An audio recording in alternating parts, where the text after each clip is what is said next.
Fala pessoal, tudo bem com vocês? Um empate amargo contra o líder e uma certeza após esse jogo. Eu vou te contar qual é. Deu vergonha do que aconteceu nas arquibancadas. Eu tô envergonhado, mas a gente precisa falar sobre isso. Chega mais, eu sou o Chico Garcia, inscreva-se no canal e vamos juntos!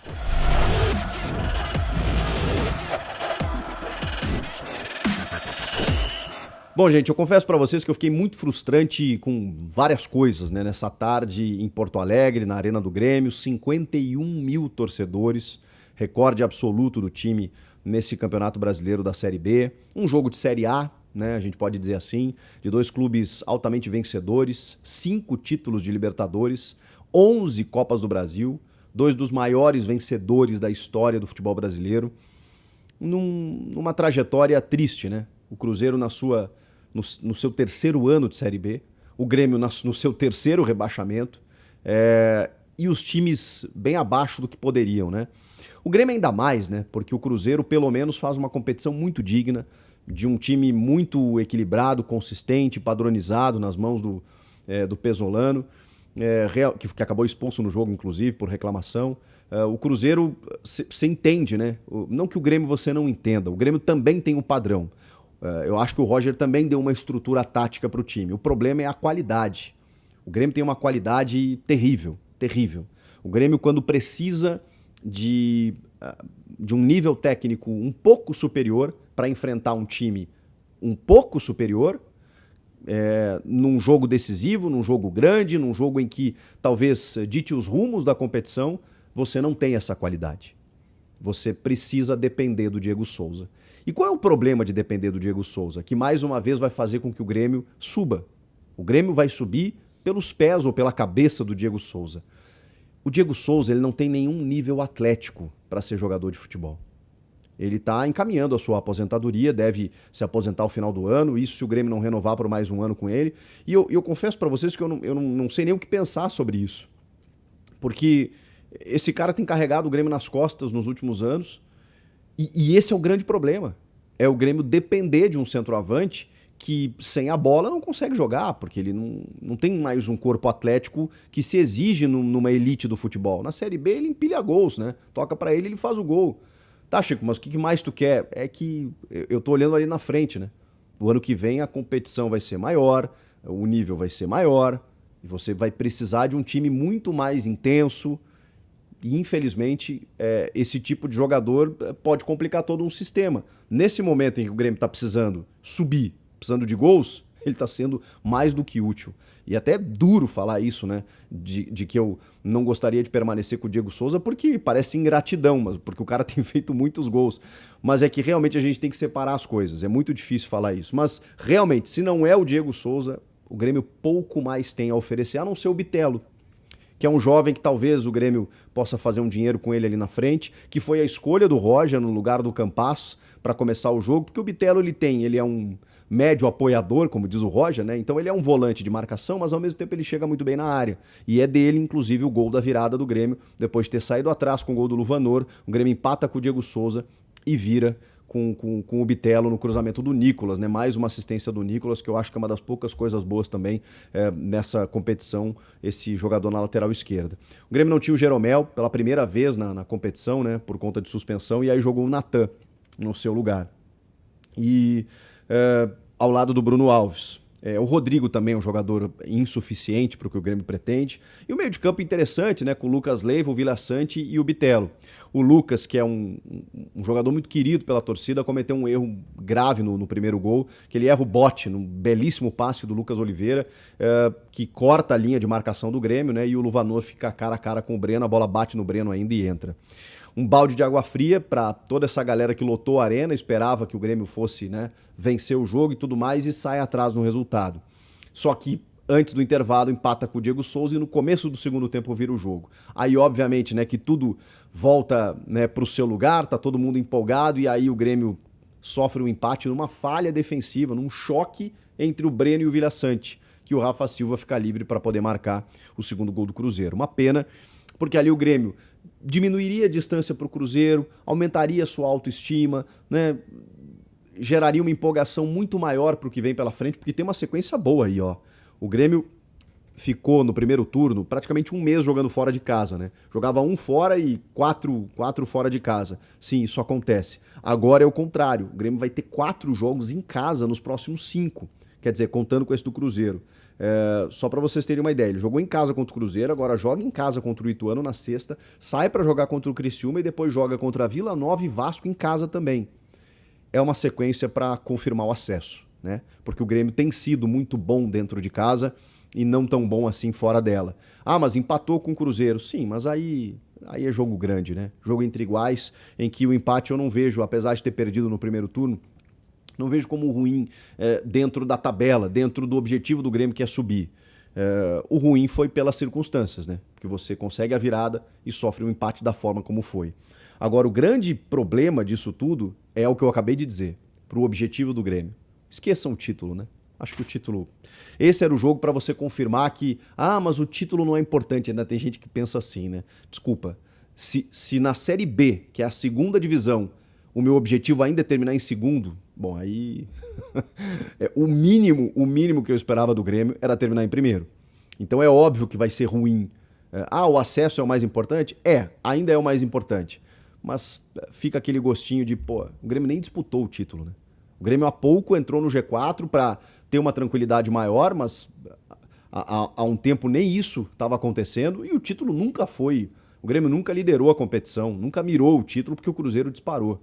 Então eu acho isso ruim. Acho isso ruim em termos, assim, da projeção que se tinha para o Grêmio antes da competição, né? Mas é fato, título esqueça, o Grêmio tem que pensar no acesso realmente e está numa situação relativamente tranquila, né? Porque apesar de ser terceiro colocado, está 9 pontos da Tombense. Então está numa condição ainda interessante e tem uma sequência boa para confirmar ainda mais esse lugarzinho no G4, perseguindo ali o Cruzeiro, porque tem que perseguir o Cruzeiro. Eu tô falando que o título não dá mais, mas é óbvio que os caras lá têm que pensar em perseguir o Cruzeiro, porque se você perseguir o segundo, você chega em terceiro ou quarto, você tem que perseguir o primeiro, né? Isso é o mínimo a ser feito. Enfim, agora, muita gente criticando o Roger pelas substituições, né? Aí eu fico olhando, Tassiano, Guilherme, Janderson, Campaz e Elkson. O que o treinador vai fazer quando ele precisa mudar o jogo e ele tem essas opções aqui? Me expliquem. O que o treinador vai fazer? Aí o Janderson recebe a bola do jogo para o Grêmio vencer a partida. Gol aberto, cara a cara com o goleiro, o que ele faz? Ele chuta no travessão. E a culpa não é do Janderson. A culpa, ela é um pouco do Janderson, ela é um pouco do Roger, mas ela é maior de quem mantém o Janderson no elenco. E eu estou usando o Janderson como exemplo, mas poderia ser o Rodrigo, poderia ser, enfim, poderia ser o Diogo Barbosa, poderia ser o Tassiano, poderia ser o Guilherme, poderia ser qualquer um deles. São insuficientes. Mas para a Série B deveria dar. Desculpa, não dá. E é por isso que o Grêmio sequer disputa o título da competição. Porque tem o Janderson para ser solução. Agora, vou ter que encerrar, infelizmente, envergonhado pelo que aconteceu nas arquibancadas da geral do Grêmio, né, que fica atrás de um dos gols. Porque o que eu vi hoje, cara, juro para vocês, foi uma das cenas mais tristes que eu já vi em toda a minha vida no futebol.